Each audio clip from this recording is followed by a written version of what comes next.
Good morning to all of you. In last class, I have been given the note regarding electromagnetic nature of light. So may you have been remembered that at the time of discussion of your uh, second order differential equation for wave propagation, that we have been found the equation, one equation, second order equation, that is del square y by del x square 1 by v square del y square by del square y by del t square, which is the second order differential equation of wave propagation. V is the velocity of the wave. The same equation I have been considered here for our discussion regarding electromagnetic nature of the light. Okay, so only for that I have been written here. Previously we know that the wave equation is this one. Okay, we also know that the Maxwell's equation, these are the four famous Maxwell's equation. Maybe in your electromagnetic theory you have been studied, or you are going to be study. Uh, these equations are also in your plus 2, so you should not be worried about that. It is a very basic equations are the so-called Maxwell's equation. Del dot E is equal to charge density by epsilon 0, permittivity of the free space. These four equations I have been written for the free space condition. Okay, del dot B, divergence of the magnetic flux, magnetic field is equal to 0. Curl of electric field del cross A is equal to negative rate of change of del B by del T. This is your famous Faraday law, right? And del cross B is equal to mu 0 J mu 0 epsilon 0 del E by del T. These are the basic four equations of Maxwell. So we are going to use these equations uh, to to uh, to discuss the electromagnetic nature of the light.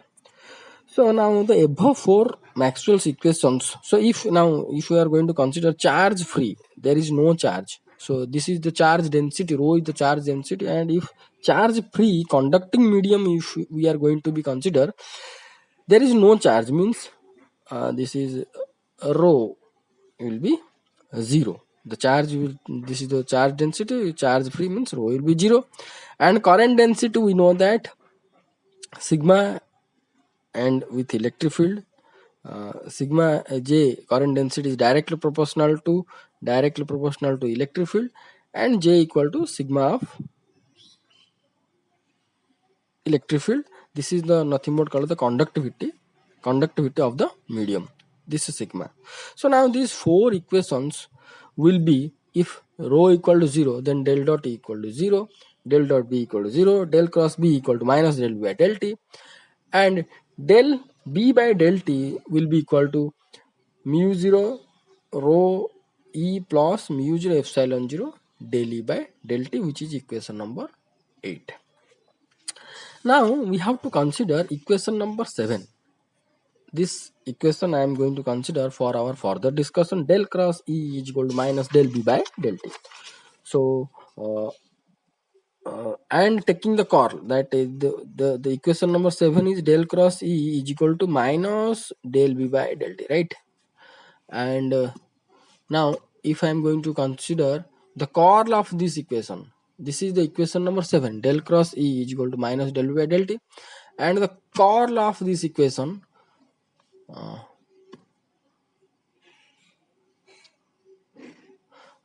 next the curl of this equation, del cross E cross del cross E, that is a cross b, a cross b cross del cross b. The formula is this one. It is already I have been taught in our class. Okay, so now del cross b, or the curl of E is equal to del gradient of del dot E minus del square E. So left hand side, del into del dot E minus del square E is equal to minus del E by del T del cross B. But del dot E from your equation number 5, go back previous page. Del dot E is equal to 0, you put 0. Del square E is equal to minus del by del T of this value, del cross B value is nothing but the equation number 8. You go for the equation number 8, mu 0 sigma E plus mu 0 epsilon 0 del E by del T. So here, due to the del cross del dot E equal to 0, so only for that this is 0. Now that implies del minus del square E is equal to, so minus del square E is equal to minus mu 0 epsilon 0 del square E by del T square minus mu 0 sigma del E by del T. Okay, so del square E minus mu 0 epsilon 0 del square E by del T square mu 0, I have to take this to this side and multiply minus in each term, then I am going to get the equation number 9. Similarly, by taking the curl of the equation number 8, we can get this type of equation number 10, if we are going to take considering the curl of equation number 8. So now we are going to consider charge free and non-conducting medium. So charge free, if we are going to consider charge free, then the charge density is 0, and non-conducting medium means conductivity also equal to 0. Then 9 equation and 10 equation will be del square E minus mu 0 epsilon 0 del square E by del T square equal to 0, and del square B minus mu 0 epsilon 0 del square B by del T square equal to 0, that is equation number 12. Okay, these two equations are differential equations in 3D because del is I cap del by del x, j cap del by del y, like this. But we have to consider the equation number 11 and 12 in only x axis. Suppose equation number 11 and 12 if in the format of 1D, if we are going to write one dimensional, then only x term we have to consider. The del a by del x we have to consider. So del square E by del x square equal minus mu 0 epsilon 0 del square E by del T square equal to 0. Del square E by del x square is equal to mu 0 epsilon 0 del square E by del T square. Likewise, equation number 12, one dimensional, will be del square B by del x square mu 0 epsilon 0 del square B by del T square, that is equation number 14. Now compare the equation number 13 and 14. Now compare the equation number 13 and 14.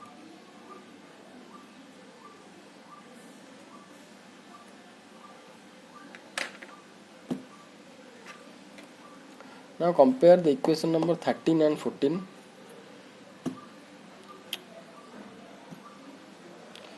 Now comparing equation number 13 and 14 with the wave equation. With the wave equation, that is this one. Del square by del x square. Here also I have been written. This is the wave equation. If I am going to compare the 13 and 14 with this equation, then we can found 1 by v square is equal to mu 0 epsilon 0, or v equal to 1 by mu 0 epsilon 0 to the power 1 by 2 or root over. And if I am going to put mu 0 value and epsilon 0 value in this, here I will found the v will be 3 into 10 to the 8 meter per second. So velocity of something is 3 into 10 to the 8 meter per second. That means is the velocity of light. So in this way we found the electromagnetic wave have the velocity of 3 into 10 to the 8 meter per second, that is velocity of light.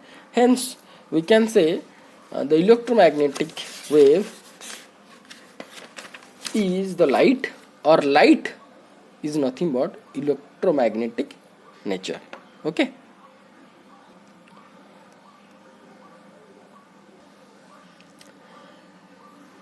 Next, we have to move to discuss about Huygens principle.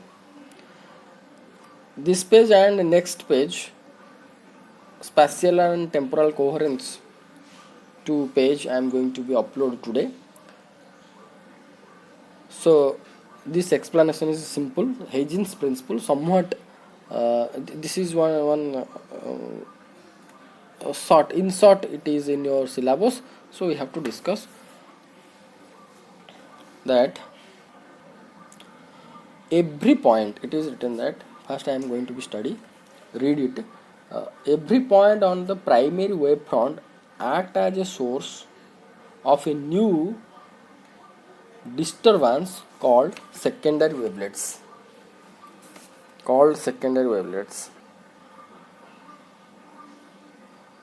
It's called secondary wavelets. Secondary wavelets spread out in the all direction with same velocity of the primary wavefront. The envelope of these wavelets with forward direction at any instant gives the new wavefront or secondary wavefront at that instant.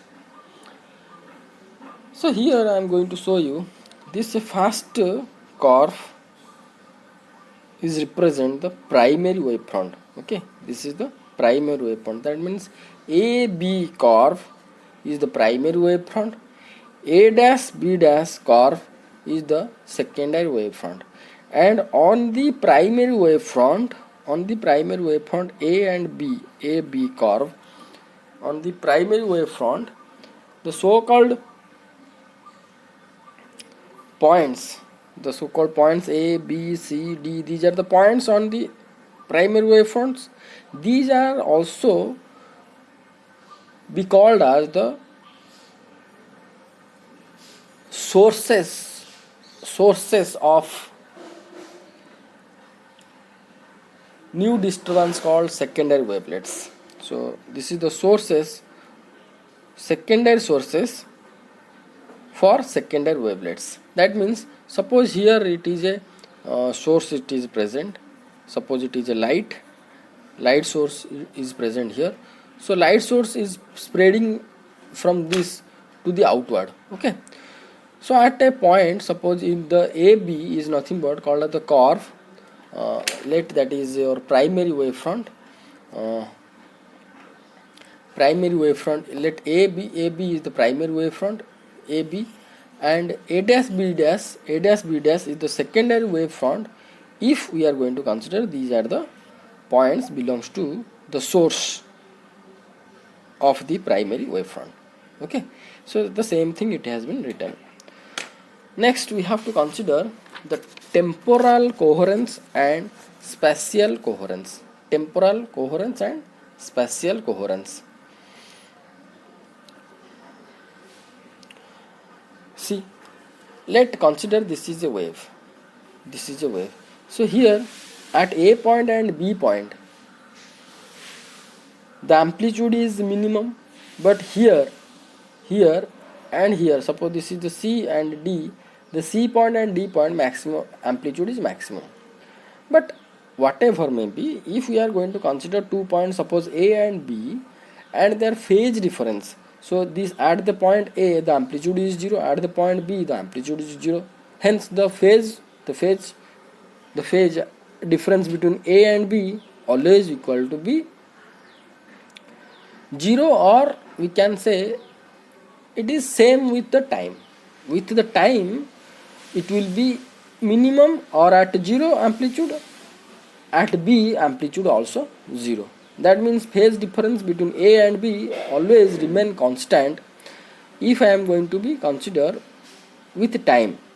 So hence suppose at phi the phase is phi A is the phase at A and phi B is the phase at B, then del phi is the phase difference between phi A and phi B, and if del phi is time independent, if it is constant or the so-called time independent, then the wave is called the temporal coherence. Then this wave will be called as temporal coherence wave. Okay. Now spatial coherence means, suppose two waves like this. Two waves is propagating and intersecting with a plane which is perpendicular to the propagation. Propagation in this direction, plane is in this direction. So both are perpendicular with each other. Suppose we have to consider the point of intersection with the plane of wave 1 and wave 2. Suppose wave 1 interacted the plane at point B, wave 2 is interacted the plane at Q. So if we are going to consider the P and Q and their corresponding phases is phi P and phi Q, and if we are going to consider the difference of phase between phi P and phi Q, which is time independent or it is constant with time. Suppose the wave is traveling continuously and this P and Q will be their own phase difference. So with time, if their phase difference is constant, then these two waves are called as spatial coherence. Likewise, if I am going to consider the several waves, group of waves, this is the P, this is the Q, this is the R, this is the S. If P, Q, R, S, the phase difference is constant. Phase difference between P and Q, R and Q, Q and S, like this. If always constant with time, then we can say that this group of wave are spatial coherence. Okay. So this is up to your end of your unit 2. So I am going to be upload these 2 pages when the class will be start. First you have to watch this video and you have to write these 2 pages and complete the note of unit 2. Next, from the next class onwards, we have to start the unit 3. Okay, thank you.